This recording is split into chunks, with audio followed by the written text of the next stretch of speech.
Los archivos que resguardan instituciones culturales, educativas, centros de investigación, tanto privados como públicos, constituyen una fuente inagotable de conocimiento, una forma de conocernos y entender nuestro pasado y nuestro presente.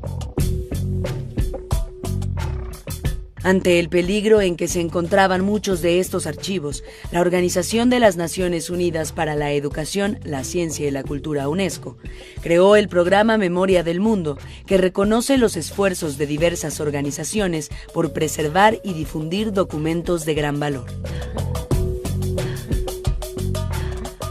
En 2015, la Biblioteca José María Lafragua de la Benemérita Universidad Autónoma de Puebla recibió el Registro Nacional por 2 de los documentos que conserva: la Ópera Medicinalia, el primer impreso de medicina en América, y la primera edición del Canto General de Pablo Neruda.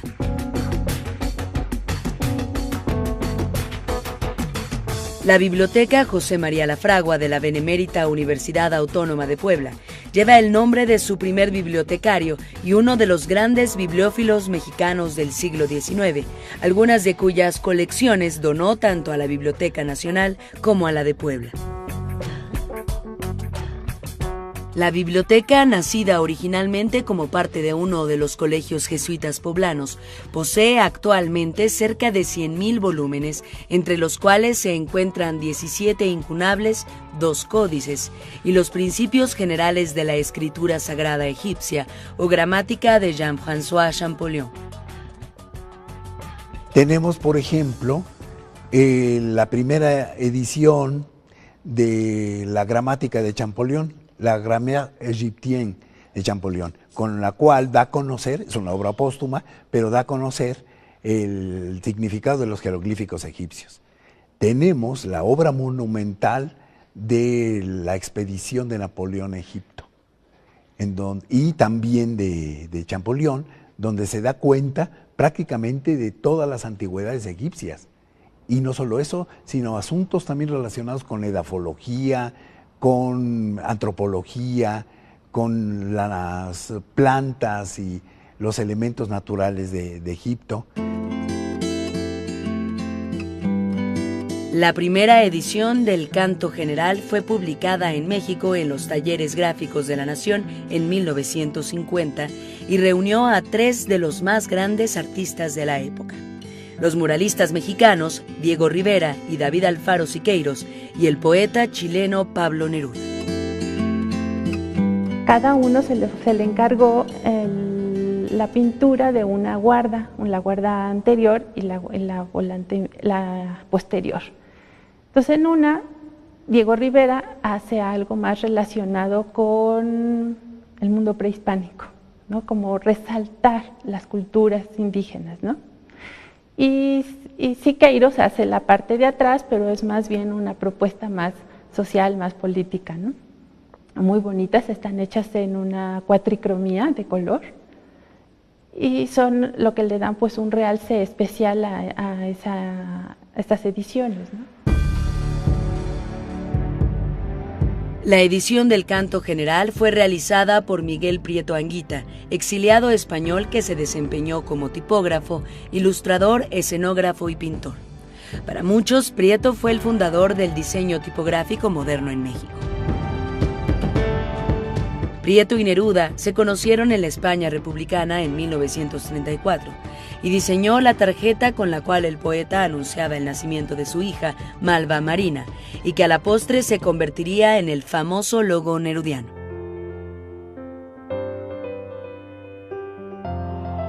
En 1940, Neruda fue aceptado por el presidente Lázaro Cárdenas como cónsul general de carrera en México.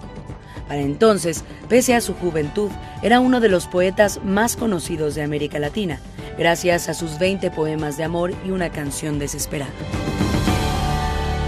Bueno, fue un poeta chileno, así lo recordamos, y así creo yo que lo recordaremos, o lo recordarán las generaciones futuras.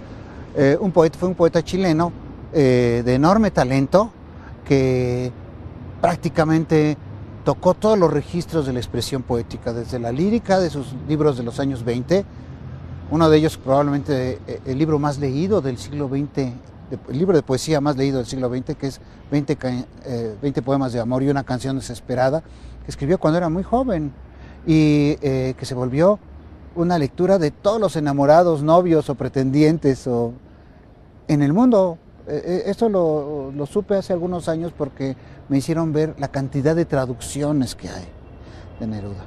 Junto con Federico García Lorca, que era muy amigo de él, Neruda es el poeta más leído del siglo XX por lo menos, y sospecho seriamente que de lo que va del XXI en nuestra lengua. Neruda, a quien acompañó Luis Enrique Delano, también diplomático, escritor e intelectual comunista, estuvo en el país hasta 1943 y se relacionó fundamentalmente con los pintores Diego Rivera, José Clemente Orozco, David Alfaro Siqueiros y con militantes y artistas como Tina Modotti. La oficina consular de Neruda se encontraba en Brasil 40, a un lado del Templo de Santo Domingo. En 1942, Neruda leyó en el Teatro del Sindicato Mexicano de Electricistas su canto de amor a Stalingrado, ya que en esos momentos se libraba una de las batallas más cruentas de la Segunda Guerra Mundial. El poeta lo editó en forma de cartel y lo pegó por toda la ciudad. Pero es en su regreso a México digamos, con todo este ambiente revolucionario y toda esta gran participación política del general Cárdenas, el muralismo combativo mexicano que unía, digamos, el gran arte a la gran dimensión social, como en las epopeyas, es cuando Pablo Neruda, otra vuelta, se vuelve a contagiar de este entusiasmo por la liberación de América y sus pueblos contra los imperialismos, concretamente contra el imperialismo americano y también, digamos, contra el nazismo, que en esos momentos pues, está librando grandes batallas en Stalingrado, por ejemplo, ¿no? Entonces llega a escribir poemas, los primeros poemas que son muy criticados porque son poemas, digamos, de contenido muy combativo e ideológico, como el canto de amor a Stalingrado. Durante su primera estancia en el país, Neruda lo recorrió y se casó en Tetecala, Morelos, con la argentina Delia del Carril, la famosa Hormiguita, matrimonio que no fue reconocido por la justicia chilena cuando el poeta regresó a su país natal en 1943. En enero de ese año, bajo el cuidado de Miguel Prieto, se había publicado una edición privada del Canto General de Chile, que constaba de 16 páginas y que contenía ya algunos poemas que pasarían a formar parte del Canto General. Sí, es un poema que empezó siendo un canto general de Chile o para Chile, no lo recuerdo bien, en los años 30. Le llevó a Neruda más de 10 años componer este poema y conforme lo iba escribiendo, lo iba modificando, que es algo que me resulta siempre admirable en los artistas, que sean capaces de cambiar, incluso, como se dice coloquialmente, sobre la marcha. Durante su viaje de regreso a Chile, Neruda se detuvo en Perú y conoció las ruinas de Machu Picchu, donde, cuenta el poeta, encontró una profesión de fe para la continuación de su canto. Ya de vuelta en Chile, Neruda fue electo senador y criticó duramente al presidente Gabriel González Videla, quien había llegado al poder con el apoyo del Partido Comunista en el que militaba el poeta. El poeta fue entonces perseguido, vivió en la semiclandestinidad y tuvo que cambiar hasta 11 veces de domicilio. Casi un año anduvo a salto de mata, tiempo que aprovechó para escribir aquel poema de largo aliento que había concebido en su ascensión a Machu Picchu. En el caso de la literatura nos encontramos a la mitad exacta del siglo XX, en un momento que divide las vanguardias que empiezan a decaer con lo que siga y que continúa hasta nuestros días, que es nuevas formas de nuevas vanguardias, nuevas escuelas de ruptura, y Neruda se situó con mucha naturalidad en ese momento de la historia literaria y ofreció uno de los últimos ejemplos de la épica clásica, digamos, en este caso con la vertiente no nacional, sino regional, de un canto de homenaje a los países latinoamericanos, hispanohablantes en especial, aunque también incluye a Brasil y a muchos lugares de habla inglesa en América Latina, que existen, sabemos, son países muy pequeños, antiguas colonias. Entonces es un canto contra el colonialismo que se iba a conectar muy rápidamente, se iba a vincular con lo que pasaría algunos años después, con los libros de Frantz Fanon y los movimientos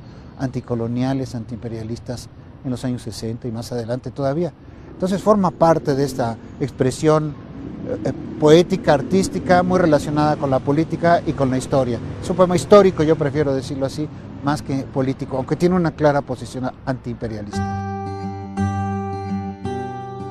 Cada capítulo del poema, una vez terminado por Neruda, era recogido por los compañeros del poeta, pasado a máquina y colocado en un lugar seguro para evitar que el original cayera en manos de la policía.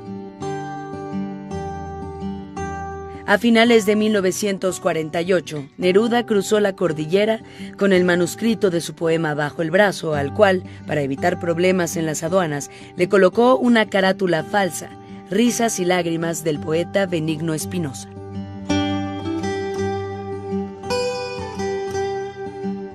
Tras una breve estancia en Argentina, Neruda se embarcó para Europa. Conoció la Unión Soviética y al año siguiente viajó rumbo a México, acompañado por el poeta francés Paul Eluard. Neruda había enviado a su amigo Miguel Prieto los 12 primeros cantos de alturas de Machu Picchu para que se publicara en el suplemento México en la Cultura, que dirigían Fernando Benítez y Leopoldo Sea, y cuyo diseño había sido obra del propio Prieto. Durante el poco tiempo que Neruda estuvo en México, se fortaleció la relación que había establecido años atrás con los grandes muralistas mexicanos. Durante su estancia, Neruda también tuvo algunos desencuentros con otros poetas, aunque jamás dejó de sentirse fascinado por el país. En sus memorias le dedica el capítulo titulado México florido y espinudo a esta relación. Y entonces Neruda llega, pues, de alguna manera muy aguerrido, hasta cierto punto agresivo, reprochándoles su falta, digamos, de compromiso social. Y entonces la primera declaración es que dice, bueno, pues en México se preocupan mucho los poetas por la forma, y a mí lo que me interesa es destruir la forma, diciendo que, bueno, a mí lo que me interesa ahorita es hacer una poesía combatiente, de combate inmediata, para transformar el mundo y la tragedia que estamos viviendo. Los contemporáneos y Octavio Paz, pues desde luego se sintieron aludidos y pues eran de mecha corta y muy precisos en sus conceptos y le contestaron inmediatamente. De tal manera que comenzó así una guerra que en el fondo era ideológica y política, que claro derivaba en los problemas estéticos que a esto da lugar. Y bueno, la culminación fue, digamos, el choque con Octavio Paz en una reunión, ¿verdad?, en donde casi llegan a las manos. Sin embargo, vale la pena consultar las biografías de Paz y Neruda para ver el pleito que hubo entre ellos, para enterarse, porque es realmente interesante e instructivo acerca de las costumbres literarias de cierta época. Los escritores se siguen peleando todo el tiempo, en buena hora, a veces salen cosas maravillosas, a veces todo es muy molesto, muy incómodo, pero tiene que ver con la imperfección de los seres humanos y su conducta errática.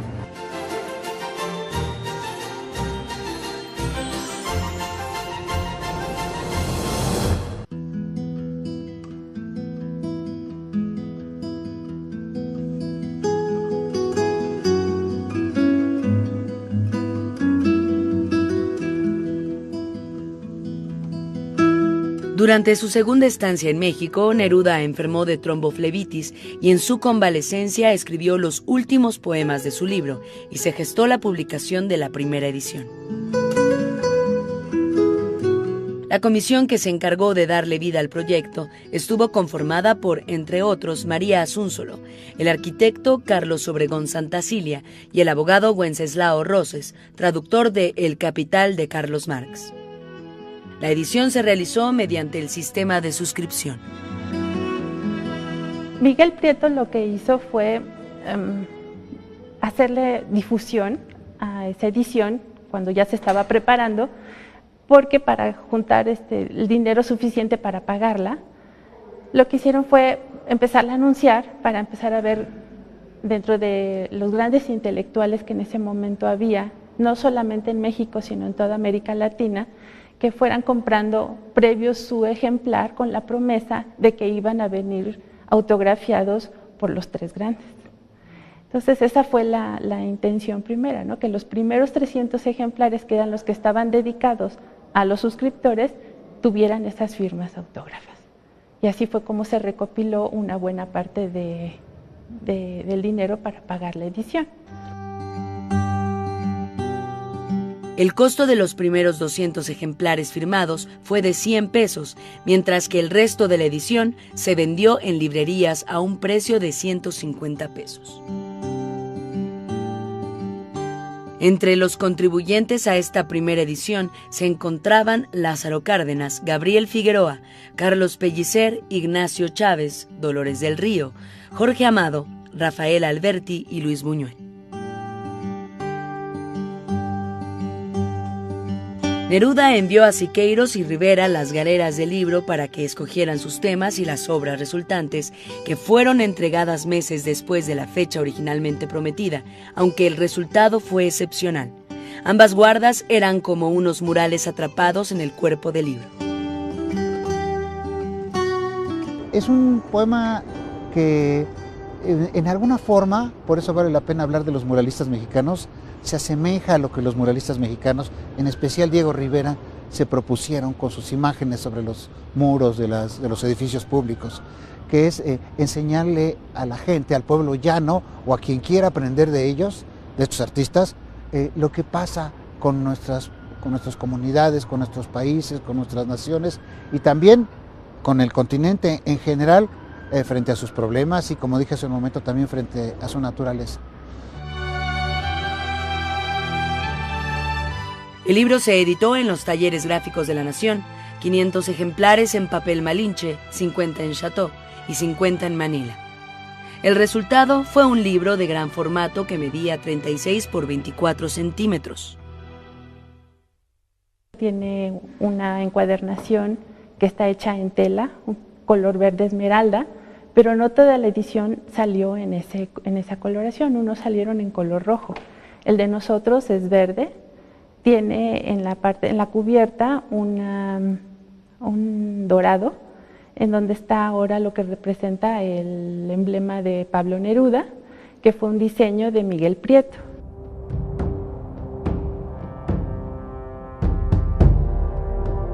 Por las mismas fechas, la editorial Océano publicó además 5.000 ejemplares en formato de bolsillo que, a escala, prácticamente contenía todas las características de la edición original. Y en Chile se hizo una edición clandestina que circulaba mimeografiada entre los lectores del poeta.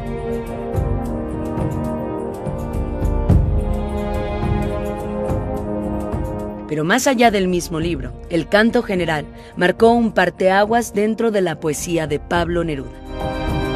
Muchos críticos y escritores la consideran una de las grandes cumbres de la poesía latinoamericana. Este es un poema muy ambicioso, quizá el poema más ambicioso en español del siglo XX y quizá de muchas lenguas.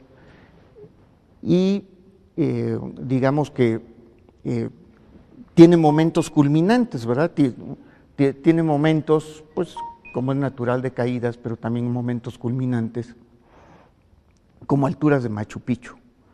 En Alturas de Machu Picchu logra una de las grandes proezas de la esencia de la poesía, que es rescatar a los muertos del inframundo. Y en este caso rescata, digamos, las voces de todos los mártires indígenas de las culturas prehispánicas que reclaman justicia y que anuncian la llegada de un nuevo mundo con el nacimiento de una nueva nación, que sería esta gran América unida por todas estas raíces y por un futuro luminoso. El canto general es un poema de una gran extensión, dividido en diversos cantos que dan una idea muy clara de la manera como Neruda lo fue escribiendo.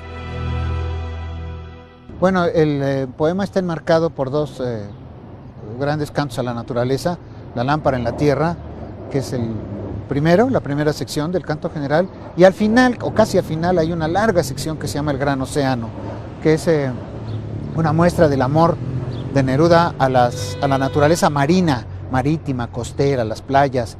Neruda, por ejemplo, era un conocido malacólogo, eso quiere decir una palabra un poco rara, pero era coleccionista de conchas marinas, de caracoles, y parece que en su casa, creo que sí, tenía una colección que estaba a la vista de todas las gentes que iban a visitarlo. Y era un hombre de la costa, era de un país con grandes costas como Chile, y de grandes pesquerías, y estaba fascinado con el mar. A veces, o a menudo, mejor dicho, la crítica compara la potencia de la poesía nerudiana con un mar embravecido, un mar tormentoso, ¿sí? Y es una buena imagen, creo yo, como la de un río que se sale de madre y que arrastra un montón de materias diversas, ¿no? Es una poesía impura, como decía él mismo en un manifiesto en favor de una poesía impura. El canto general es la prueba, en alguna forma, la culminación de esta poesía impura, que se llena de todo lo que pasa en el mundo sin preocuparse de preciosismos o esteticismos o lo que mal se entiende como lo poético, que es lo bello, lo hermoso, lo bonito, incluso lo cursi. La publicación del canto general fue prácticamente ignorada por el mundo cultural mexicano de aquella época. La actitud militante y a veces beligerante del poeta chileno contribuyó a este silencio. A su monumentalidad épica, que corresponde con la época, le seguiría una serie de poemas a las cosas sencillas de la vida, sus libros de odas. De modo que por un lado el canto general nos muestra un momento de la historia literaria y por otro lado nos muestra el peso de la historia en esos momentos de la segunda posguerra en el siglo XX, tan fuerte, tan definido, tan problemático, porque toda la poesía política de Neruda es muy desagradable, ¿sí? En realidad es una poesía partidista de la que continuamente, sin embargo, se escapa el poeta que no puede ser ceñido por los programas políticos que dicen tienes que escribir de esta manera y olvidarte de otras maneras de escribir. Neruda, y la grandeza de Neruda, consiste también en resistir en alguna forma, no siempre, la línea partidista de una estética pobre y embrutecedora. Los ejemplares de la colección del canto general, alrededor de 500, fueron firmados por Siqueiros, Rivera y Neruda el 3 de abril de 1950, en la casa del arquitecto Carlos Obregón Santacilia.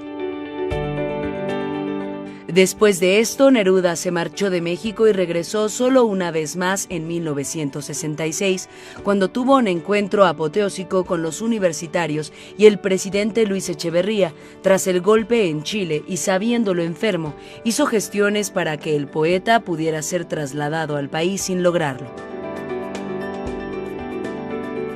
Muchos de los ejemplares del canto general se quedaron en México, mientras que otros fueron a parar a diversos países. El ejemplar conservado por la Biblioteca La Fragua de la Benemérita Universidad Autónoma de Puebla llegó a esta institución gracias a una donación. Sí, este ejemplar fue un regalo que nos hizo Luis Alberto Corbalán Lepe. Él fue un profesor, político, periodista, líder del partido político chileno, comunista chileno, y él lo regaló acá porque recibió el 20 de junio de 1977 la distinción del doctorado honoris causa por esta universidad. Entonces, en agradecimiento al Consejo Universitario, lo donó a la en realidad a la universidad. Y bueno, ya después pasó a la biblioteca.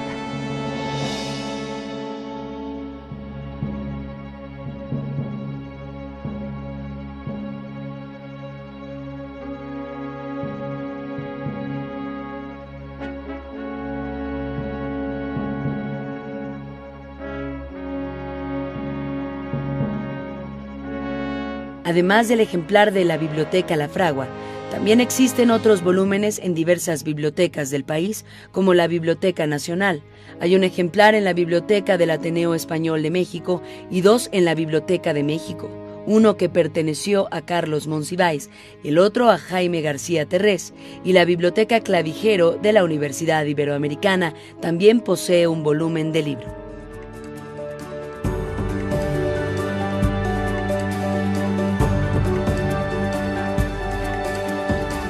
El ejemplar de la primera edición del Canto General de Neruda que conserva la Biblioteca La Fragua de Puebla, una obra tipográfica que unió el genio del gran poeta de América Latina con la de 2 de los mayores muralistas mexicanos, Rivera y Siqueiros, se ha convertido hoy en memoria del mundo.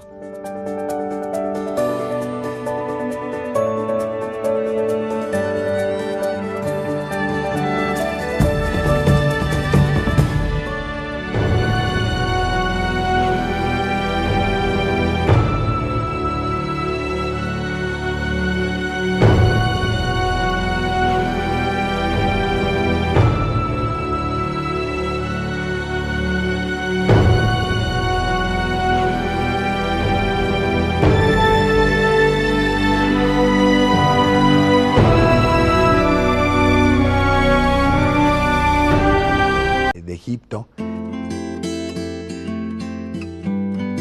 La primera edición del Canto General fue publicada en México en los Talleres Gráficos de la Nación en 1950 y reunió a 3 de los más grandes artistas de la época: los muralistas mexicanos Diego Rivera y David Alfaro Siqueiros y el poeta chileno Pablo Neruda. Cada uno se le encargó la pintura de una guarda, la guarda anterior y la posterior. Entonces en una, Diego Rivera hace algo más relacionado con el mundo prehispánico, ¿no? Como resaltar las culturas indígenas, ¿no? Y Siqueiros hace la parte de atrás, pero es más bien una propuesta más social, más política, ¿no? Muy bonitas, están hechas en una cuatricromía de color y son lo que le dan pues un realce especial a...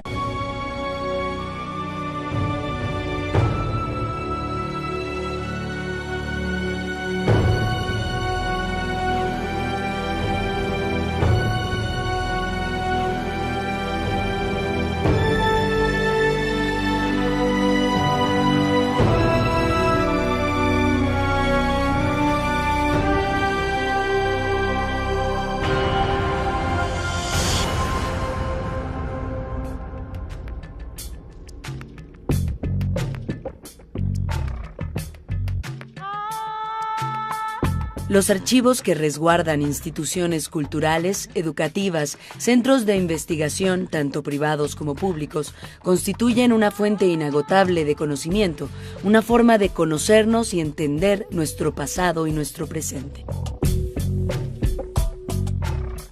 Ante el peligro en que se encontraban muchos de estos archivos, la Organización de las Naciones Unidas para la Educación, la Ciencia y la Cultura, UNESCO, creó el programa Memoria del Mundo, que reconoce los esfuerzos de diversas organizaciones por preservar y difundir documentos de gran valor.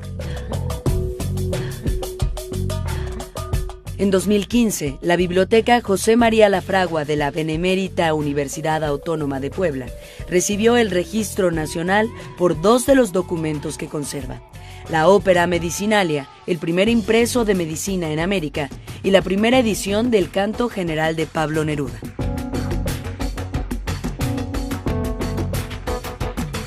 La Biblioteca José María La Fragua de la Benemérita Universidad Autónoma de Puebla lleva el nombre de su primer bibliotecario y uno de los grandes bibliófilos mexicanos del siglo XIX, algunas de cuyas colecciones donó tanto a la Biblioteca Nacional como a la de Puebla.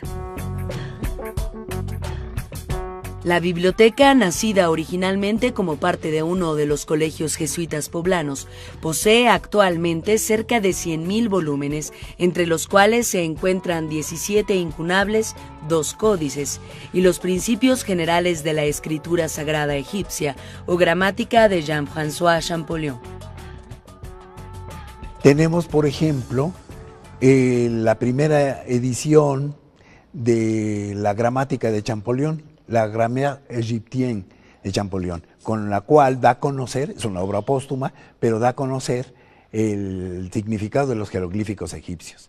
Tenemos la obra monumental de la expedición de Napoleón a Egipto, y también de Champollion, donde se da cuenta prácticamente de todas las antigüedades egipcias. Y no solo eso, sino asuntos también relacionados con edafología, con antropología, con las plantas y los elementos naturales de estas ediciones, ¿no?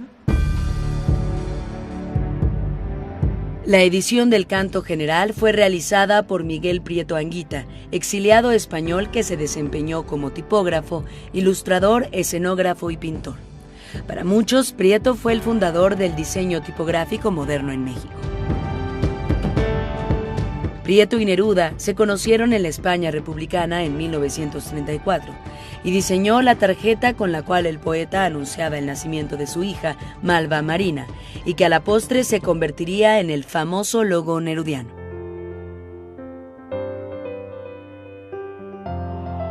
En 1940, Neruda fue aceptado por el presidente Lázaro Cárdenas como cónsul general de carrera en México. Para entonces, pese a su juventud, era uno de los poetas más conocidos de América Latina, gracias a sus 20 poemas de amor y una canción desesperada. Bueno, fue